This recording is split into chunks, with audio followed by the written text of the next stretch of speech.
കണ്ടാലും പാഠം പഠിക്കാത്ത ഒരു അധ്യായത്തിലേക്കാണ് ഇനി. തിരുവനന്തപുരം കാരറ്റിൽ അപകടാവസ്ഥയിലായ 2 സ്കൂൾ കെട്ടിടങ്ങളാണ് പൊളിക്കാൻ വൈകുന്നത്. കാരറ്റ് ദേവസ്വം ബോർഡ് ഹൈസ്കൂളിലെ ഈ പഴയ കെട്ടിടങ്ങൾ ഏത് നിമിഷവും നിലം പൊത്തും എന്ന അവസ്ഥയിലാണ്. കെട്ടിടം പൊളിക്കാനുള്ള അനുമതി തിരുവിതാംകൂർ ദേവസ്വം ബോർഡ് വൈകിപ്പിക്കുന്നു എന്നാണ് ആക്ഷേപം. അലക്സ് മുഹമ്മദ് തയ്യാറാക്കിയ റിപ്പോർട്ടിലേക്കാണ് ഇനി. തിരുവനന്തപുരം അട്ടക്കുളങ്ങരയിലാണ് കഴിഞ്ഞ ദിവസം സ്കൂൾ കെട്ടിടത്തോട് ചേർന്നുള്ള SSKയുടെ ജില്ലാ ഓഫീസ് കെട്ടിടം തകർന്നു വീണത്. പിന്നാലെ സംസ്ഥാനത്തെ എല്ലാ സ്കൂളുകളിലും സുരക്ഷാ ഓഡിറ്റ് പൂർത്തിയാക്കണമെന്ന് പൊതുവിദ്യാഭ്യാസ വകുപ്പ് നിർദ്ദേശം നൽകി. ആ സാഹചര്യം നിലനിൽക്കുമ്പോഴാണ് കാരറ്റ് ദേവസ്വം ബോർഡ് ഹൈസ്കൂളിലെ ഈ അനാസ്ഥ.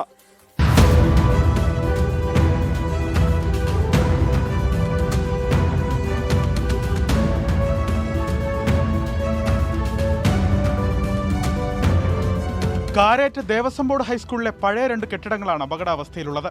1950 ആരംഭിച്ച സ്കൂളിൽ അന്നു നിർമ്മിച്ച ഓടിട്ട കെട്ടിടങ്ങളാണിവ. 76 വർഷം പഴക്കമുള്ള കെട്ടിടങ്ങൾ ഏതു നിമിഷവും നിലം പൊത്താം.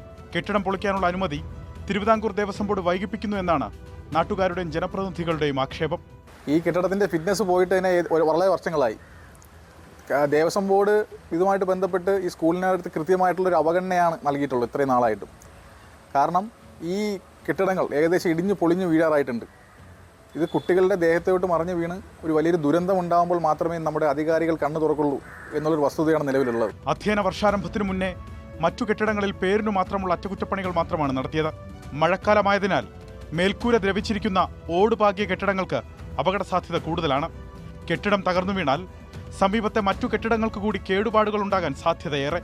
സ്കൂളിൽ അടിസ്ഥാന സൗകര്യങ്ങൾ ഒരുക്കുന്നതിൽ ദേവസ്വം ബോർഡിന്റെ ഭാഗത്തു നിന്ന് യാതൊരു നടപടിയും ഉണ്ടാകാറില്ലെന്നും നാട്ടുകാർ പരാതിപ്പെടുന്നു. കുട്ടികളെ സ്കൂളിലേക്ക് എത്തിക്കുന്നതിനുണ്ടായിരുന്ന ബസ് 2 വർഷമായി കട്ടപ്പുറത്താണ്.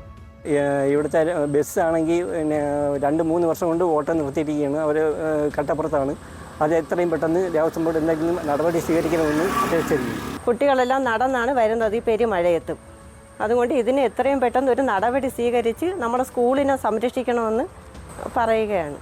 അധ്യയന വർഷം ആരംഭിച്ചതിനു പിന്നാലെ കെട്ടിടങ്ങൾ പൊളിക്കാനുള്ള അനുമതിക്കായി കാത്തിരിക്കുകയാണ് സ്കൂൾ അധികൃതർ. സാങ്കേതികത്വം പറഞ്ഞ് കെട്ടിടം പൊളിക്കാനുള്ള അനുമതി വൈകിപ്പിക്കുന്നത് അംഗീകരിക്കാൻ കഴിയില്ലെന്നാണ് നാട്ടുകാരുടെ നിലപാട്. ഇനിയും വൈകിയാൽ പ്രതിഷേധത്തിലേക്ക് കടക്കാനും നാട്ടുകാർ ആലോചിക്കുന്നു. ഇടവേളകളിൽ കുട്ടികൾ അപകടാവസ്ഥയിലുള്ള കെട്ടിടങ്ങളിലേക്ക് കടക്കാനുള്ള സാധ്യത ഏറെയാണ്.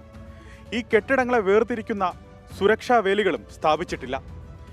അപകടാവസ്ഥയിലായ കെട്ടിടങ്ങൾ എത്രയും പെട്ടെന്ന് പൊളിച്ചുമാറ്റി വിദ്യാർത്ഥികളുടെ സുരക്ഷ ഉറപ്പാക്കണമെന്നും മാതാപിതാക്കളുടെ ആശങ്ക അകറ്റണമെന്നും നാട്ടുകാർ ആവശ്യപ്പെടുന്നു.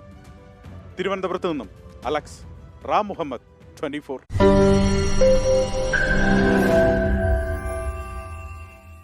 ലോകത്തെവിടെയായാലും ഏത് സമയത്തും 24 വാർത്തകളും ഓഗ്മെന്റഡ് റിയാലിറ്റി പാക്കേജുകളും എക്സ്പ്ലെയിനറുകളും വിശദമായി കാണാൻ ഞങ്ങളുടെ YouTube ചാനൽ നിങ്ങൾക്ക് സബ്സ്ക്രൈബ് ചെയ്യാം.